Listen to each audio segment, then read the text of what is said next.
Voilà, chers amis, bonjour. Voilà, shalom. Bonjour à vous.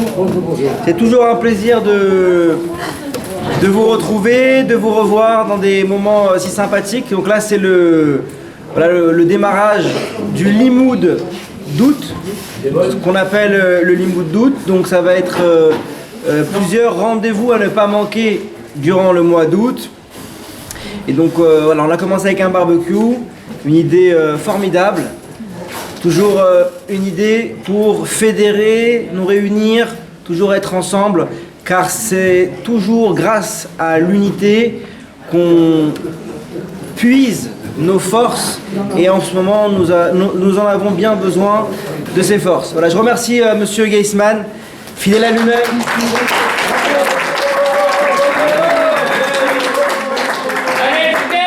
Voilà. Attends, parce qu'il n'y a pas... C'est gentil, c'est normal, ça nous fait plaisir qu'on soit tous ensemble, comme il a dit le rabbin Bar Shichat, avant qu'il parte 3 semaines en vacances et qu'on ne le voit pas pendant 3 semaines.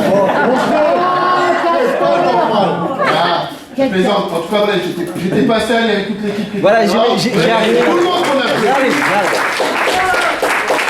Voilà, donc merci encore à M. Geisman, au rabbin Sebag, bien évidemment, aux enfants des rabbinim qui ont aidé à mettre les tables, à l'équipe, la logistique, Baruch Hashem. Bravo! Toute la communauté et au consistoire israélite du Bas-Rhin qui est toujours là pour réunir et fédérer. Voilà, Rabotai, je ne vais pas être très long parce que je sais qu'à Baruch Hashem, là on a bien mangé. Alors la sieste, ça peut être un programme intéressant pour la suite de l'après-midi. Voilà, moi je n'aurai pas ce luxe de faire la sieste, mais Bechavot. Écoutez, j'aimerais partager avec vous 2 idées qui sont présentes dans la paracha de cette semaine. Ah oui. La paracha de cette semaine, la paracha de Vaetchanan. Paracha extrêmement connue, bien évidemment, dans le livre de Devarim. Et dans cette paracha, nous voyons que au début de la paracha, Moshe supplie Hachem de le laisser rentrer en terre d'Israël. Et Akadosh Baruch Hu, il va lui répondre non. Mais il ne va pas seulement lui dire non. Qu'est-ce qu'il va lui dire? Arrête de prier s'il te plaît. C'est intéressant. Et c'est surtout étonnant. Le bon Dieu, il lui dit, Moshe, arrête de prier. Arrête de prier. Ravlach al Tosef. Comment Hachem peut dire à Moshe, arrête de prier? Les Chachamim, les sages, nous expliquent qu'en vérité, si Moshe aurait élevé ne serait-ce qu'une seule prière, Akadosh Baruch Hu, il aurait été obligé de le laisser entrer en Eretz Israël. Alors, Rabotai, j'aimerais, avec votre permission, essayer de comprendre cette idée de la prière. Cette idée de la prière. Car on sait que prier, c'est déjà tout simplement se rendre à la synagogue, aux prières quotidiennes, le matin, l'après-midi, le soir. C'est la prière qu'on connaît. Mais là, Moshe nous apprend une autre forme de prière.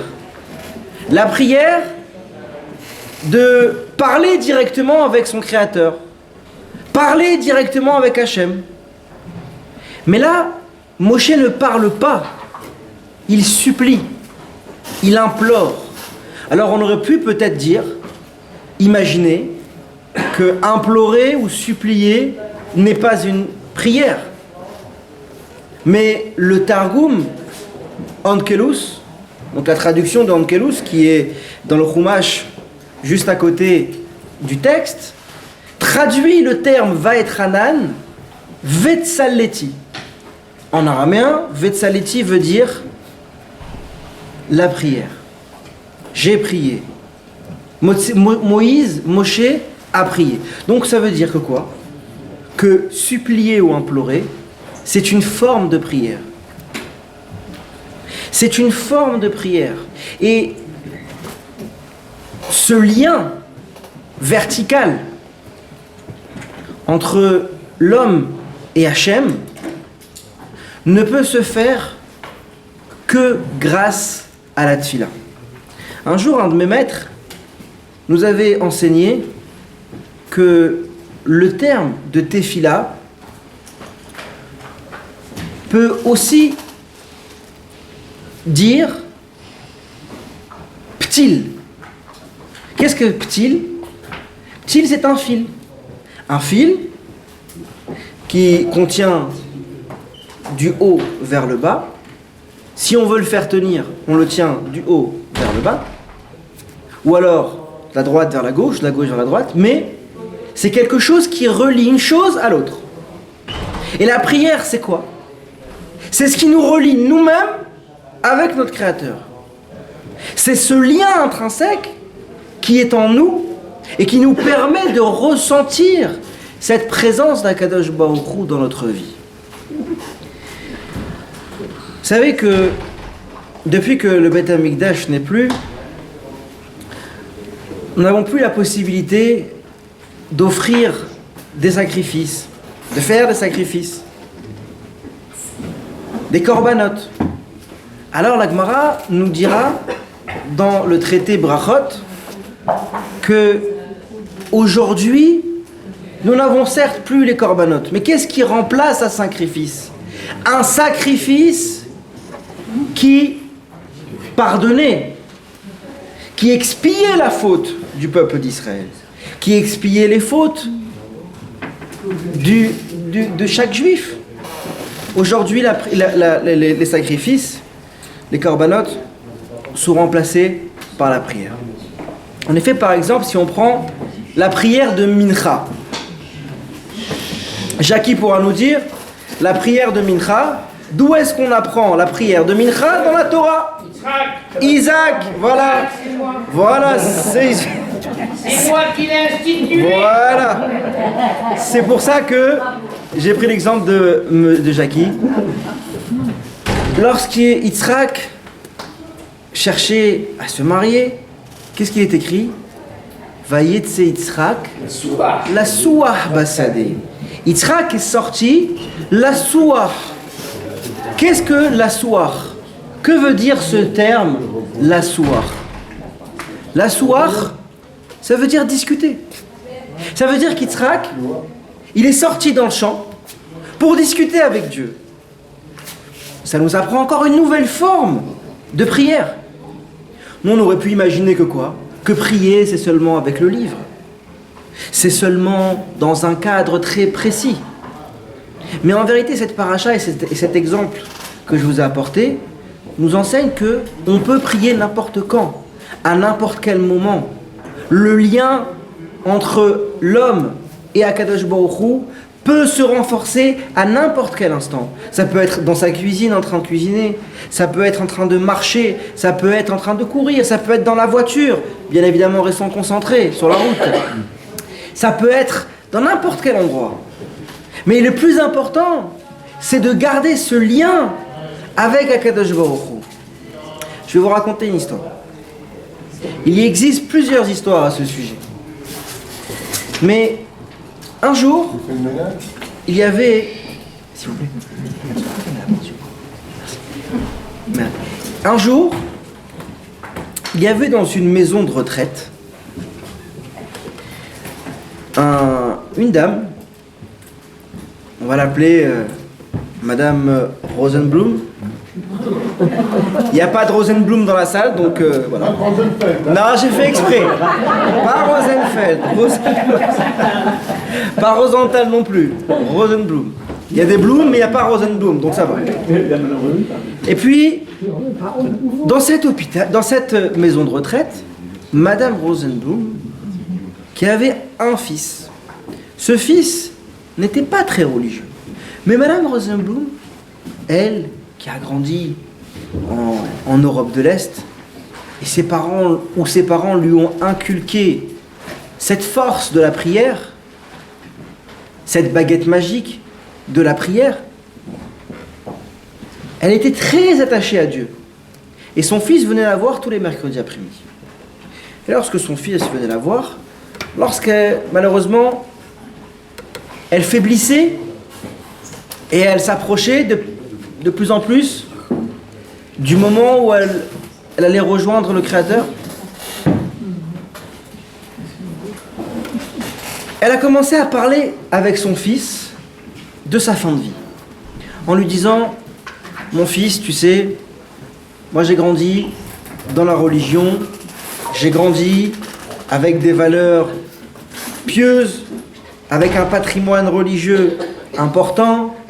Je te demande, s'il te plaît, de bien vouloir organiser mon enterrement, mes obsèques, selon la loi juive. Et son fils lui répond: il en est hors de question. Moi, maman, lorsque tu décéderas, l'incinération directement. Or, la mère, et donc tous les mercredis après-midi, cette mère et cet enfant se disputaient. Et ils se disputent, ils se chamaillent. Et puis, jusqu'au jour où ils se sont tellement disputés que le fils a décidé de ne plus venir voir sa mère pendant quelque temps. Mais avant de se quitter, lors de leur dernière querelle, la mère a dit au fils: si toi tu ne veux pas m'enterrer comme il faut, selon la loi juive, ne t'inquiète pas, le bon Dieu s'en chargera. Mais oui, maman, mais bien sûr, on y croit. Et tu verras. Très bien. Et puis, quelque temps plus tard, Madame Rosenblum décède.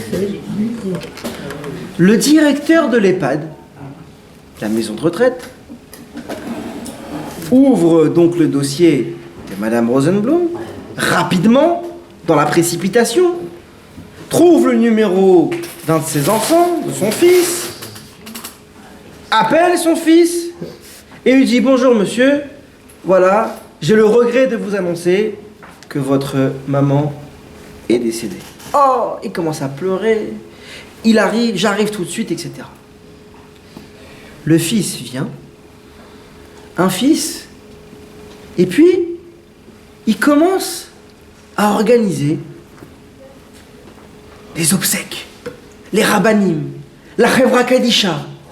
Il met tout en place un enterrement, mais plus que la loi juive, mais vraiment avec tout ce qu'il fallait. Et un kavod extraordinaire. Et puis, l'enterrement passe, la shiva passe, et puis,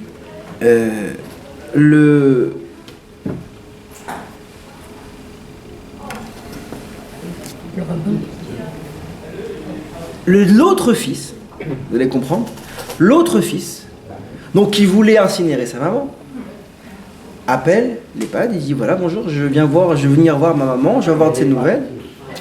Et on dit: monsieur, votre maman est décédée. Il dit: quoi? Mais vous m'appelez pas? Vous me prévenez pas? C'est quoi cette maison de retraite? Alors le directeur, il savait plus quoi faire. Il vient vite voir son carnet et il se rend compte qu'il y a 2 Rosenblum dans la maison de retraite. Alors là, et dans ces 2 Rosenblum, il n'y a pas de Rosenfeld. Claude, ne t'inquiète pas. Merci. Voilà. Tu m'as fait peur. Et puis à ce moment-là, le directeur de l'EHPAD se rend compte de la boulette qu'il a faite. Mais alors là, mémorable. Et alors, le fils est dans le bureau du directeur et il s'arrache les cheveux. Et il dit: elle a réussi. Maman a réussi. Elle a réussi son coup. Il dit quoi, elle a réussi son coup? Il lui comprend rien. Il dit, je vous explique. Ma mère, je voulais l'incinérer. Elle ne voulait pas d'obsèques juives. Elle ne voulait pas, pardon, je ne voulais pas d'obsèques juives. Elle voulait des obsèques juives. Regardez comment le bon Dieu l'a tout organisé pour que vous vous trompez. Maintenant, le problème, c'est pas ça, Rabotaï. C'est qu'il faut appeler notre fils. Alors là, il faut... Bon. L'autre, il appelle, il lui dit, non mais c'est pas ça le problème. C'est que l'autre, Madame Rosenblum, elle vient à l'accueil, elle dit, excusez-moi, est-ce que vous pouvez appeler mon fils? Ça fait longtemps que je ne l'ai pas vu. Alors là, catastrophe à bord. L'hôpital appelle l'autre fils, la maison de retraite appelle l'autre fils, et l'autre fils dit, mais vous vous moquez de moi? Et tout ce qu'on a fait, etc. Enfin, je passe les détails. Regardez comment Akadosh Baruch Hu. Cette dame, qu'est-ce qu'elle avait? Cette dame, elle n'avait rien. Elle était seule dans une maison de retraite. Même son fils ne venait plus la voir. Mais qu'est-ce qui lui restait? Il lui restait ce lien indéfectible avec Akadosh Baruch Hu. Rabotaï, c'est la paracha de la semaine. C'est la paracha de la Emouna, c'est la paracha de Shema Israël, Hashem Elokeinu, Hashem Echad. Dieu est un, l'unicité d'Akadosh Baruch Hu. De vous rappeler que, qu'importe notre niveau de religiosité, religieux, pas religieux, traditionnaliste, chassidi, ce que vous voulez, on est juif, et chaque juif, il a un lien avec Hachem. Chaque juif, il a cette flamme, et notre but sur terre, chaque matin lorsque je me réveille, chaque matin lorsque n'importe quel juif se réveille, doit se rappeler de cette chose-là. J'ai une flamme en moi. Comment vais-je réussir aujourd'hui à la raviver, à l'enflammer? Eh bien, je vais parler avec Hachem. Je lui demande tout simplement, Hachem, je t'en prie, aide-moi. S'il te plaît. Vous savez, le Rav Wolbe, après la Seconde Guerre mondiale, il y avait beaucoup d'enfants yid qui étaient cachés dans des orphelinats catholiques. Il y en avait plein. Et lui, ce Rav, je ne sais plus si c'est Rav Wolbe ou Rav Dessler, en tout cas un des deux rabbanim, il a pris sur lui cet objectif d'aller récupérer et ramasser tous ces enfants juifs. Mais il s'est dit, Rabotai, Ribono Shel Olam, comment vais-je réussir à trouver les juifs? Alors, après la Seconde Guerre mondiale, vous savez, il y avait une volonté profonde dans le monde entier de penser un peu cette plaie qui était la Seconde Guerre mondiale. Alors il s'est dit, je vais aller parler, je vais faire le tour des orphelinats. Et il a fait le tour des orphelinats. Et lorsqu'il entrait dans l'orphelinat, il disait, s'il vous plaît, laissez-moi juste rentrer dans l'internat. Il est entré dans l'internat, il parlait à personne. Qu'est-ce qu'il disait? Shema Israël, Hashem Elokeinu. Et il entendait les enfants, Mamé. Ah, il voyait un enfant qui se levait, un deuxième enfant qui se levait, et là il comprenait que c'était des juifs. Et ainsi, il a réussi à ramasser toutes ces neshamot extraordinaires. Donc ça veut dire, Rabotai, il faut se rappeler jour après jour, et ne jamais oublier cette chose-là, qu'on a tous et toutes une neshama, une âme pure. Chaque juif a cette neshama. Et chaque juif a cette potentialité de prier, de parler avec Akadosh Baruch Hu, de l'implorer, de s'exprimer, de lui dire, Abba, Hachem, aide-moi. Voilà, j'ai du mal avec mes enfants, j'ai du mal avec les petits-enfants, j'ai du mal avec la santé, j'arrive du mal à marcher. Donne-moi les kochot, donne-moi les forces, aide-moi. Et ainsi, Bezrat Hachem, on pourra renforcer à la fois notre lien avec Akadosh Baruch Hu et à la fois notre Emouna Rabotai, notre foi, celle qui nous a suivis depuis toutes ces années, celle qui ne nous lâche pas, celle qui rend le judaïsme éternel. Tous pourront essayer de nous détruire, mais nous, on a cette foi, on a cette émouna au Akadosh Baruch Hu, que même s'il y en a qui se lèvent contre nous, Akadosh Baruch Hu ne nous lâchera pas. On est son peuple, et sachez une chose, je terminerai avec ça. Akadosh Baruch Hu, je vous rapporte un midrash, et je terminerai avec ça. Vous savez, les patriarches, Abraham, Yitzhak et Yaakov, vous savez très bien qu'Abraham, Yitzhak n'avaient pas la possibilité d'avoir d'enfants. Vous le savez. Et pourtant, ils en ont eu. Alors, il y a cette fameuse question qui revient et qui nous secoue.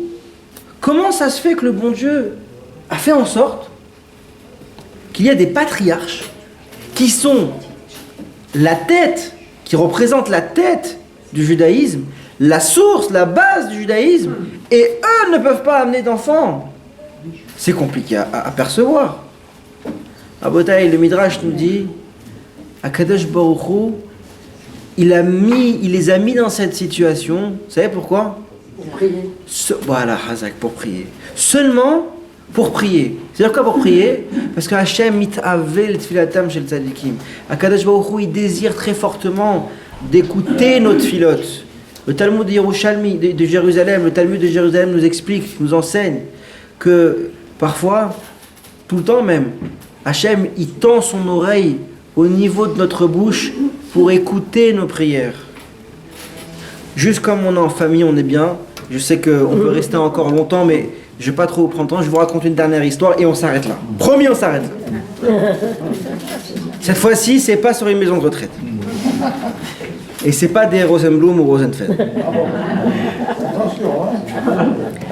Un jour, le Baal Shem Tov arrive dans un petit village.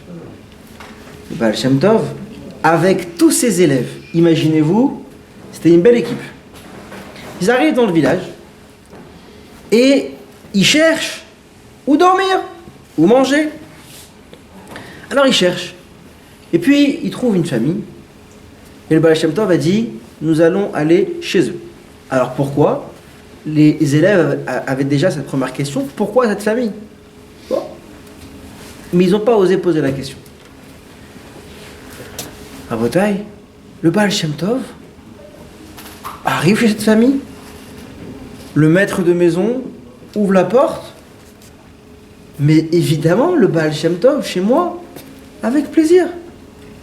Le problème c'est qu'il faut le loger et il faut nourrir tout ce monde. Mais lui il s'est dit, bon, ils vont rester 2 jours, 3 jours, ça va. À Morzental, ça va. 2 jours, 3 jours, ça va, ça passe. Ça passe. Ça passe encore. Et 1 semaine passe. 2 semaines. 3 semaines. 1 mois. Au bout d'1 mois, le maître de maison commence à avoir des petits soucis de finances. Clo-clo. Et puis, il se dit, bon, je peux rien dire au Baal Shem Tov. Je peux rien dire au Baal Shem Tov. Baal Shem Tov. Alors, qu'est-ce qu'il a fait? Il a dit, bon, je vais vendre. Il avait donc il avait des animaux. Il dit, je vais vendre une vache. Il a vendu une vache. Ça lui a suffi pour 3 jours. 3 jours après, il a vendu une deuxième vache. Jusqu'à qu'il a vendu tous ses animaux. Il n'avait plus. Après, il a dit, bon, j'ai plus d'animaux, j'ai encore une charrette. Je vais vendre ma charrette. Et il vend la charrette. Et le Baal Shem Tov, il veut toujours pas partir. Mais lui, il n'ose rien lui dire. Alors, Rabotai, il a tout vendu. Il ne reste plus rien. Il reste que les murs de la maison. Alors, il était vraiment arrivé à une situation, mais très compliquée. Et là, le Baal Shem Tov dit à ses élèves, maintenant, on y va. Alors, tous les élèves, ils sont vraiment mais, sous le choc. Alors, ils partent. Et puis, dans la route, un de ses élèves, il ne pouvait plus se retenir. Il me dit, Rabbi, pourquoi vous avez fait ça? Ça se fait pas. Il lui dit, non, viens, je t'explique. En vérité, cet homme, Hachem, il a prévu pour lui une richesse énorme, des cadeaux énormes. Et moi, je l'ai vu.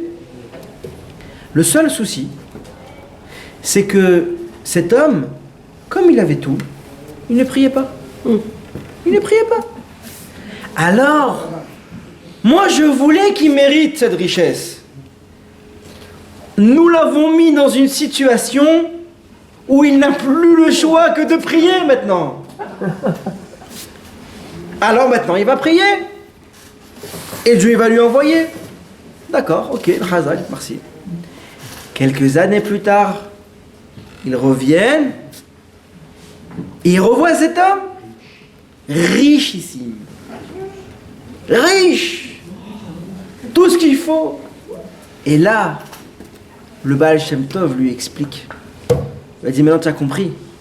Quand tu n'avais rien, quand tu vois dans la vie que tu n'as plus où aller, on t'a annoncé des problèmes, on t'a annoncé un diagnostic compliqué, on t'a annoncé des choses graves, tu ne sais plus quoi faire, rappelle-toi, la seule personne que tu dois, que tu peux consulter, c'est le Boré Olam. C'est le Boré Olam. C'est notre créateur. Voilà. Rabotaï, je peux encore vous raconter notre histoire, mais on va la garder pour pour le Limoud d'août l'année prochaine, Bezrat Hashem. Hazak ou Baruch.